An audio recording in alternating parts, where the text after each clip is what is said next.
Olá, pessoal! Sejam todos muito bem-vindos, muito bem-vindas a mais um episódio do Tendências. Eu sou a Ana Laura Stachewski e vou conduzir o papo de hoje. E antes da gente começar, eu vou fazer minha autodescrição. Eu sou uma mulher branca, tenho cabelos castanhos escuros, cacheados na altura do ombro, uso óculos e estou vestindo uma blusa verde com gola. A gente vai discutir hoje um assunto que é as principais tendências do setor de alimentos e bebidas. E para isso eu estou aqui com duas especialistas no assunto. Peço que vocês, por favor, se apresentem e façam sua autodescrição também.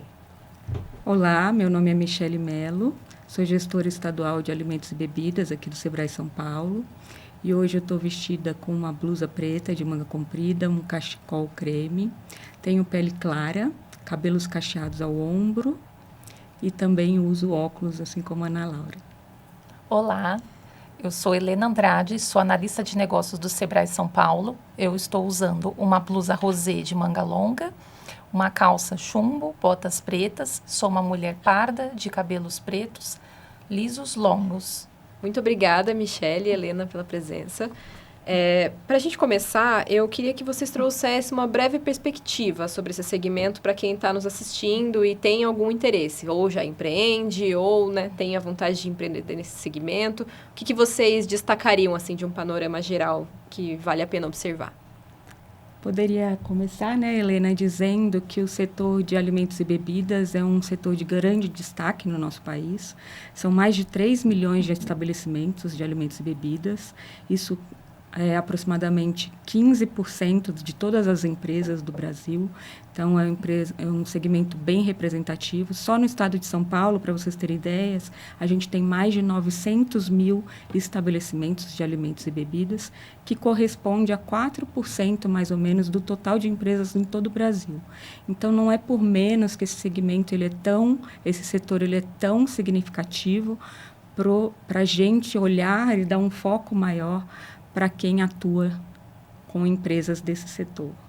E falando um pouquinho de tendências, Ana Laura, é interessante ver as novidades que vêm aí no setor, né? Então, a gente já vê uma crescente dos últimos anos com relação à alimentação saudável, né? Então, vem aí crescendo de uns 10 anos para cá, a alimentação sem glúten, sem lactose. Teve a questão inicialmente ali dos vegetarianos, dos veganos, as pessoas com alergias no geral, mas hoje a gente vê um outro movimento que é não só as pessoas que buscam uma alimentação saudável por uma questão de algum problema de saúde, mas sim por buscar longevidade. A gente está tendo a questão do envelhecimento da população no Brasil. Então, até 2030, um quarto da população no Brasil vai ter mais de 50 anos. Então, isso muda consideravelmente o perfil, de consumo do que essas pessoas vão comer no dia a dia quando elas saem para comer fora. Então, essa questão da alimentação saudável, ela ganha uma visibilidade ainda maior dentro do setor. Uhum. E isso tem tudo a ver com o motivo da gente estar aqui falando desse assunto hoje, que é que entre os dias 11 e 14 de junho vai ocorrer a Natural Tech, que é um grande evento de produtos naturais, e o Sebrae vai estar presente. E isso tem tudo a ver com essa tendência que é a da saudabilidade, justamente, né? Eu queria, você já acho que fez uma ótima introdução sobre esse assunto, mas eu queria que vocês aprofundassem um pouco nisso, para a gente entender, por que isso é tão forte hoje em dia e quais são os principais destaques, assim, em termos de produtos, de inovações, o que vale a pena ficar de olho.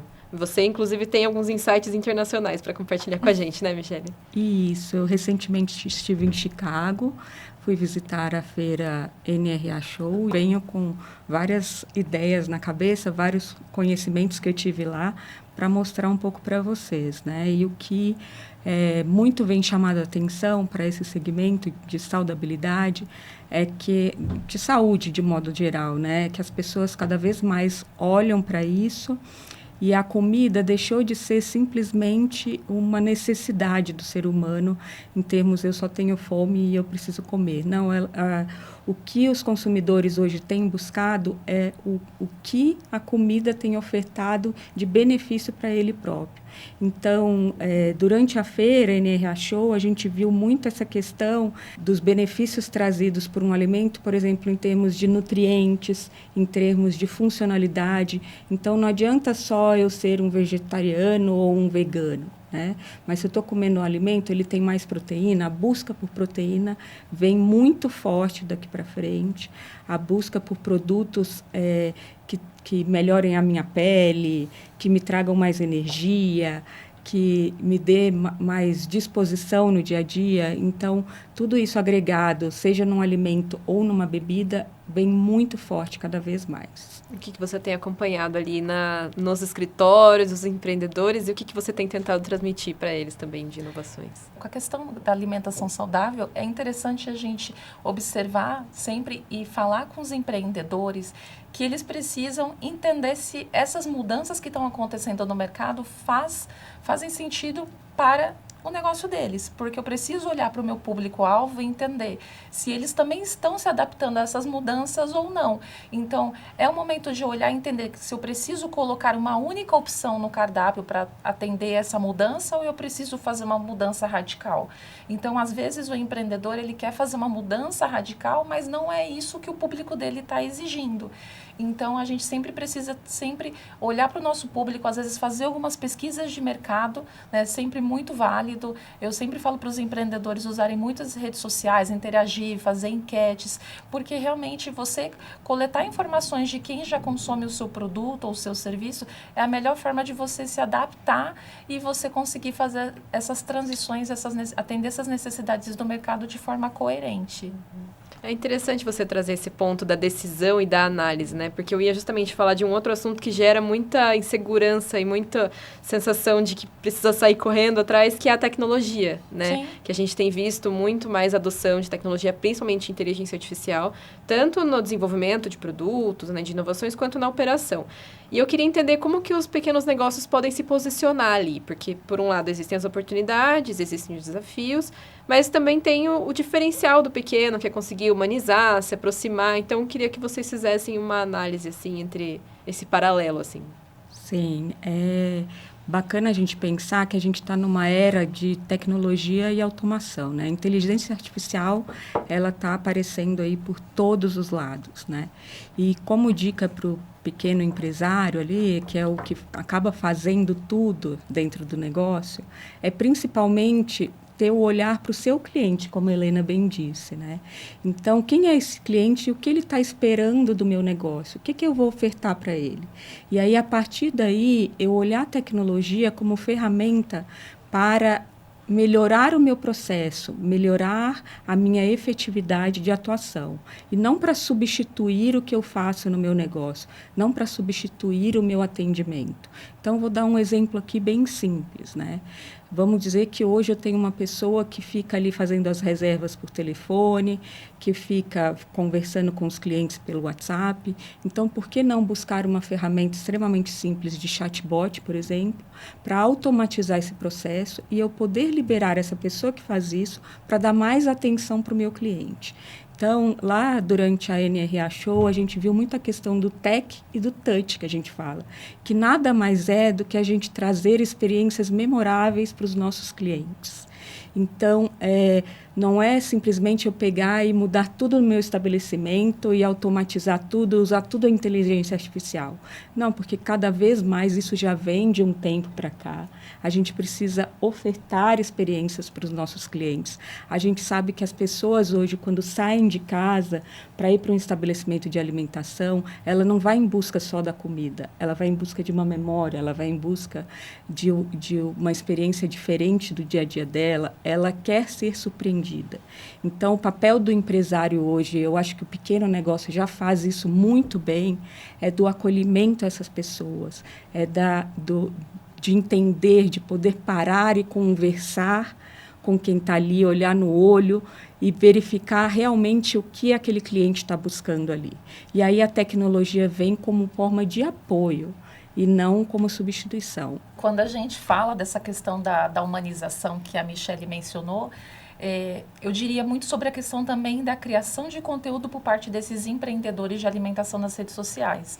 Então, uma tendência que vem muito forte no digital é o empreendedor, né, ele se tornar o influenciador do seu próprio negócio. E qual que é a diferença do empreendedor que vira influenciador do seu negócio? Ele conhece o negócio melhor que ninguém. Então, ninguém melhor que ele para falar dos produtos, para falar dos serviços. Ele conhece o público para se conectar com as pessoas e para mostrar de forma genuína aquilo que acontece no dia a dia. Então, foi-se a época que as pessoas queriam ver uma arte pronta, com um produto, um layout, né, o logo da empresa. Hoje, as pessoas elas querem ver o que acontece nos bastidores. Então, o que acontece dentro da cozinha, elas querem ver o preparo dos pratos, elas querem ver chegando mercadoria. Então, assim, elas querem ver o empreendedor que está fazendo uma viagem para se capacitar. Então, tudo, a equipe de trabalho sendo ali treinada no dia a dia, a decoração de Dia dos Namorados que o restaurante está preparando para receber os clientes. Então, tudo isso, as pessoas gostam de se conectar e gostam de ver. E até, muitas vezes, as dificuldades que aquele empreendedor tem, porque todo mundo sabe que empreender não é um mar de rosas e também tem seus altos e baixos. E as pessoas gostam de se conectar e ter essa percepção de, olha, ele hoje tem um negócio de sucesso, mas também tem dias ruins, assim como qualquer outra pessoa. Então, essa humanização, ela é muito legal. E até pegando um gancho do que a Michelle falou, as pessoas também estão num momento que, assim, estão um pouco saturadas desse excesso de informação digital que está acontecendo. Então, um exemplo claro disso, de toda essa tecnologia, é a questão do QR Code nos cardápios de restaurante. Então, no começo, todo mundo achava isso muito legal, ali naquele cenário de pandemia, é higiênico, legal, tudo mais. Mas quando passou todo esse cenário, as pessoas começaram a sentir falta, porque muita gente começou a sinalizar que você olhar um cardápio físico é uma experiência, faz parte da experiência. Então, eu olho a foto dos pratos, a pessoa que está comigo indo jantar, ela vai discutir comigo, eu vou mostrar o prato, a gente vai olhar os componentes ali dos ingredientes e decidir o que a gente vai pedir. E no cardápio do QR Code se perde um pouco dessa experiência. Então, também olhar mais uma vez, eu volto naquele ponto de você olhar para o seu público-alvo e entender se ele se adaptou bem ao QR Code ou se ele quer essa experiência do cardápio ou se você pode ter as duas possibilidades porque você tem públicos diferentes. E até a questão, aí pegando um gancho no seu QR Code, é justamente assim, a experiência que um garçom pode dar na hora de um atendimento, né? Então, isso que a Helena comentou, do cliente que está ali, olha frio o cardápio via QR Code. Se um pequeno negócio tem um garçom bem treinado, que saiba falar de cada produto que tem ali no cardápio, saiba dar sugestões, o atendimento vai ficar mais humanizado, né? O empresário precisa tomar muito cuidado na hora de inovar, porque às vezes o inovar não é trazer a tecnologia, trazer algo muito novo, mas às vezes a maneira com que eu vou servir o meu consumidor, o meu cliente, já faz diferença em toda a experiência que ele vai ter ali. Então, a ideia, acho que é olhar para o meu negócio e verificar aonde eu posso inovar. E aos pouquinhos, deu certo, eu vou mais um pouco. Mas, principalmente, perceber onde eu posso melhorar em produtividade e efetividade para melhorar minha conexão com o meu cliente ali na frente. Muito interessante esses pontos que vocês trazem. E eu ia justamente perguntar para vocês sobre essa questão da experiência, que vai muito além de um atendimento de boa qualidade, né, de um atendimento acolhedor, mas também se reflete na oferta de experiências diferentes para públicos que estão buscando alguma coisa, uma experiência mais única, né, e não só comprar, não só consumir. Queria que vocês trouxessem alguns exemplos assim interessantes do que vocês têm observado, até para atender novas gerações, né, pessoas que não estão tão interessadas às vezes em só tirar uma foto de uma coisa que elas compraram, mas sim de viver aquilo, né? Então a gente tem essa questão do boom, né, do instagramável no ramo de alimentação. Mas hoje, isso já, assim, é uma onda que já vem diminuindo um pouco, porque as pessoas também, justamente por essa saturação do digital, elas também querem um momento de desconexão. Então, quando elas estão ali com os amigos, com a família, elas querem estar, muitas vezes, concentradas nas pessoas. Então, às vezes, e nesses ambientes que hoje em dia não são mais tão instagramáveis assim, tem tido uma crescente, tem se tornado uma tendência. E é legal a gente falar, né, Helena, da questão aí, mesmo quando a gente fala de saúde, a gente tem acompanhado aí as novas gerações que estão vindo, que cada vez bebem menos bebida alcoólica, então vem aí a tendência de bebidas sem álcool fortemente, e o perfil de locais onde esses consumidores acabam isso. Então, o pequeno empresário, ele precisa ficar de olho também no que vem dessas novas gerações. E aí a Helena até estava comentando com a gente antes de começar aqui a questão das coffee parties, né? Que são o pessoal que vem, fazem corridas de manhã, e depois que geralmente esses eventos ocorrem muito cedo, e depois desses eventos elas acabam indo para experiências como essa. Acho que você pode falar um pouquinho do que são as coffee parties, que acho que é um ótimo insight para empreendedores também. Então, aqui em São Paulo particularmente na cidade de São Paulo, vem dando muito certo esse movimento. Então, são festas ali que começam por volta de 10, 11 horas da manhã e vão até umas 15 horas, ou no sábado ou no domingo, onde você está lá tomando seu brunch no final de semana e, ao mesmo tempo, você está curtindo o som de um DJ, né? Então, assim, muitas vezes são locais, são cafeterias que não vendem bebida alcoólica, né? Então, mas a pessoa, ela tem esse estilo de vida diurno, né? Às vezes por gostar de dormir cedo, por praticar esportes logo cedo, ou até por questão de estilo de vida ali do dia a dia, e aí é o tempo que muitas vezes ela tem livre ali, ela consegue sair para fazer algo diferente com a família, com os amigos. Então vem surgindo esse movimento das coffee parties, e algo que vem forte em São Paulo. E com relação ao que você falou, Michele, da questão do consumo de bebida alcoólica, a tendência tem pesquisas que indicam que o crescimento das bebidas não alcoólicas, elas terão um crescimento de 7% ao ano até 2028. E restaurantes que colocaram bebidas não alcoólicas no cardápio, né, drinks, mocktails e soft drinks, eles tiveram um crescimento de mais de 220% nos pedidos desses tipos de drinks não alcoólicos dentro dos seus estabelecimentos. Então, a gente vê, no geral, o quanto vem forte essa tendência das bebidas não alcoólicas.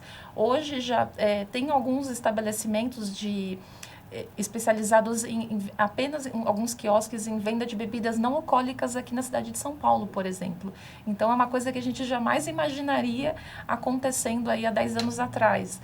Hoje, você vai em qualquer supermercado e você encontra cerveja zero álcool, né? Qualquer bar, qualquer restaurante, que era uma coisa impensável há 5, 6 anos atrás. Então, a gente vê realmente que isso não é um modismo, é algo que chegou para ficar, porque realmente houve uma mudança no comportamento de consumo de bebidas da população como um todo. E aí eu acho que, como dica para o empresário, é justamente para quem produz, né, para quem fabrica. Então, por exemplo, na própria Naturaltech, é uma ótima oportunidade do empreendedor conhecer essas novidades, né, e trazer para os estabelecimentos, quem é, por exemplo, de bares, restaurantes, lanchonetes, pelo menos uma opção que atenda esse consumidor, que atenda esse comportamento. Porque isso é uma maneira de você justamente personalizar o atendimento, trazer ali a socialização de pessoas que vão num bar, num restaurante, como o comportamento tem mudado com os anos, e as pessoas... Por que uma pessoa que não bebe iria num bar ou num restaurante?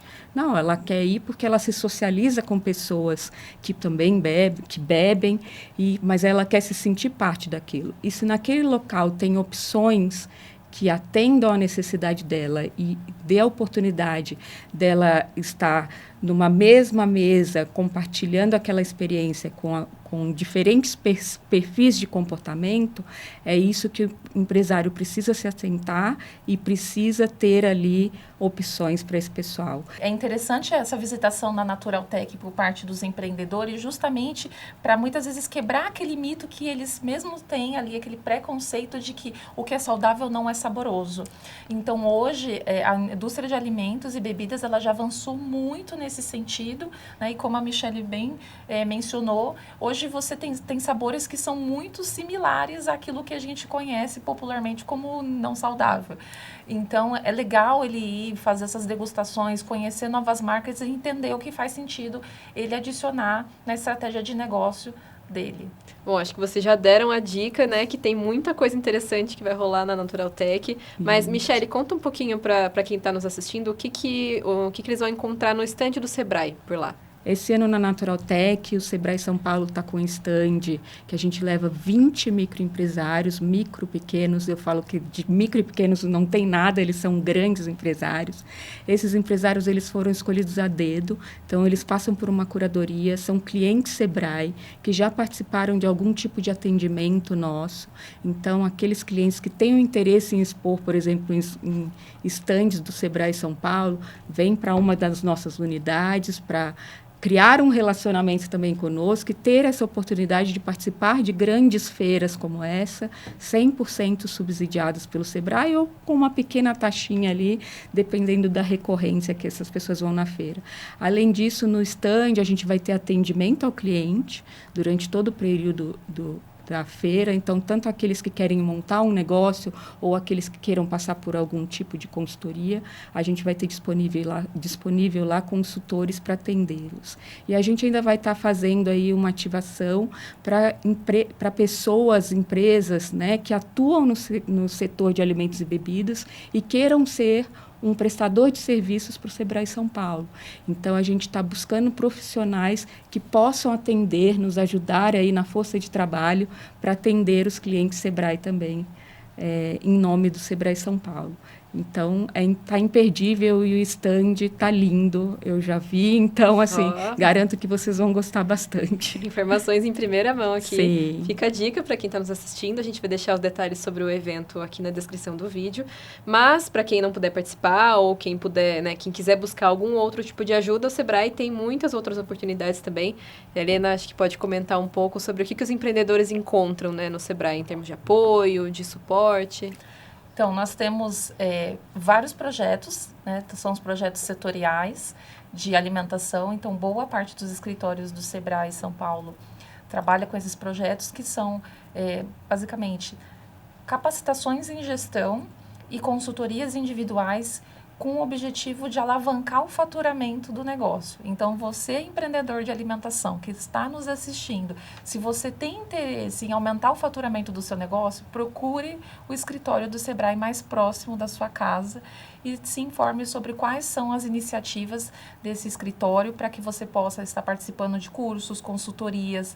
Então, assim, seja você que é MEI, seja você que é microempresa, seja você que é empresa de pequeno porte, o Sebrae tem diversas soluções que vão atender você e que vão se adequar às suas necessidades. É só querer, né, gente? É vir para o Sebrae e querer melhorar, seja montar ou melhorar o dia a dia do negócio, né? As soluções estão aí para quem quiser e a gente está pronto para ajudar. Há um ponto também aqui que eu queria mencionar, é a oportunidade de ser expositor nas principais feiras de alimentação. Então, todo empreendedor, ele quer vender mais, ele quer aumentar o faturamento e ele quer acessar novos mercados. E o Sebrae também trabalha muito forte nessa frente. Então, hoje tem diversas feiras e eventos, né, que o Sebrae ele leva um determinado número de pequenos empresários para poder expor e comercializar os seus produtos. E eles têm a oportunidade de ir com um subsídio bastante considerável, né, em comparação ao preço que eles teriam se eles fossem de forma isolada para a feira. Então, é bastante importante que os clientes se atentem que para participar e ter essas oportunidades, participar desse processo de seleção, porque são sempre empresas de todo o estado de São Paulo que têm oportunidade de participar, elas precisam ser clientes de relacionamento do Sebrae, participar dos nossos programas. Então, elas precisam ter esse relacionamento de serem ali clientes ativos de algum dos 33 escritórios do estado de São Paulo para que eles possam aí ter acesso a oportunidades como essa. E são muitas oportunidades. Bom, Michele, Helena, muito obrigada pelas contribuições. Tenho certeza que quem acompanhou a gente até aqui vai sair muito inspirado e com muitas ideias. Obrigada a vocês também que nos assistiram em mais um episódio do Tendências. Fiquem ligados nas redes sociais do Sebrae para mais dicas e mais oportunidades de negócio. Até o próximo episódio.